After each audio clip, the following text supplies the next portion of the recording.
ஆளுநர் மாளிகையிலிருந்து மாணவர்களுடைய ஓட்டர் ஐடியை கேட்குறாங்க. நீங்கள் சொல்லுங்க ஒரு விளக்கம் எனக்கு. மாணவர்களுடைய ஓட்டர் ஐடி எதுக்கு? அதுக்கப்புறம் திமுக சட்டப்பிரிவில் இருந்து அதற்கான எதிர்வினை ஆற்றப்பட்டு மரியாதைக்குரிய வழக்கறிஞர் வில்சன் போன்றவர்கள் எல்லாம் அதற்கு கண்டனம் தெரிவித்தாங்க. மாணவர்களுடைய ஓட்டர் ஐடி உங்களுக்கு எதுக்குன்னு.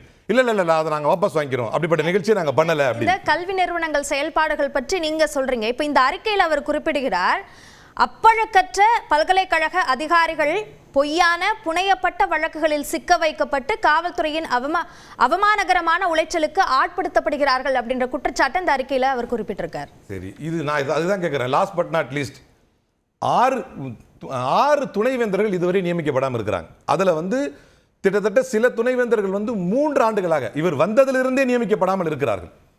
இவர் தன்னுடைய ஈகோவை விட்டு கொடுத்துட்டு ஒரு பாலிசிக்கு சொல்லுவோம், மாணவர்கள் மீது அக்கறை இருக்குது, யூனிவர்சிட்டிஸ் மேல அக்கறை இருக்குது, யூனிவர்சிட்டி ஸ்டாஃப் மேல அக்கறை இருக்குது அப்படின்னா அதற்கான பொறுப்பில் இருக்கக்கூடிய இவர் துணைவேந்தர்கள் இல்லாமல், அதற்கான தலைமை இல்லாமல் இருப்பதனால் தான் இன்னைக்கு அண்ணா யூனிவர்சிட்டியில் நடந்த சம்பவத்திற்கு கூட ஆளுநர் RN ரவி தான் முழுமுதற்கான காரணம்.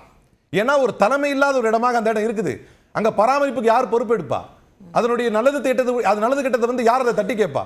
இந்த இடத்தில் இருக்கக்கூடிய ஆளுநர் ரவி அவர்கள் செய்யக்கூடிய இந்த குழப்பத்தினால் தான் இந்த நிர்வாக சீர்கேடு ஏற்படுது. அங்க ஒரு பிரச்சனை வரப்போய் தான் அரசு தலையிட வேண்டியது வருது. இப்ப அவர் சொல்றாருல, அந்த பிரச்சனை நடந்த பிறகு அவர் போய் ஆய்வு நடத்தினாரே அண்ணா பல்கலைக்கழகம். நடந்து முடிஞ்ச பிறகு நடக்கிறதுக்கே காரணம் நீங்க தான் நான் சொல்லிக்கிட்டு இருக்கிறேன்.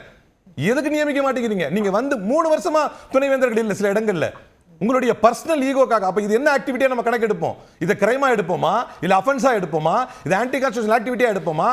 அதாவதுங்க தமிழ்நாட்டில் இருக்க துணைவேந்தர் நியமனம் அப்படின்றது குற்றச்சாட்டா இந்த அறிக்கையில அவர் ஒரு விஷயத்தை குறிப்பிடுறாரு. அற்பமான காரணங்களுக்காக துணைவேந்தர் நியமனத்தை நடக்க விடாமல் செய்கிறார்கள் அப்படின்ற குற்றச்சாட்டை அரசு மேல அவர் முன் வச்சிருக்காரு. அவர் நீதிமன்றத்தையே பார்த்து கேள்வி கேட்கிறார். நான் சொல்லுவேன் இது அபத்தம். ஏன் அப்படின்னா நீதிமன்றம் இவரை கேக்குது, if you don't resolve it we will step in. யாரை பார்த்து கேக்குது?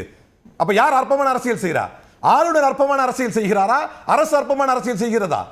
நீதிமன்றத்துக்கு போய் இது இன்னொரு கூடுதலா வழக்கை இதை சேர்த்துக்கங்க, உடனே இதுக்கான தீர்வு வேணும், யூஜிசி மெம்பரை அப்பாயின்ட் பண்ணுவாங்கிறார் முதல்வர். அப்படி முடியாத சட்டத்தில் இடம் இல்லைங்கிறாரு. கடைசியில் யார் அது பின்வாங்கினது? யார் அற்பமான அரசியல் செஞ்சது? யார் சட்டத்துக்கு உட்பட்டு நின்றது?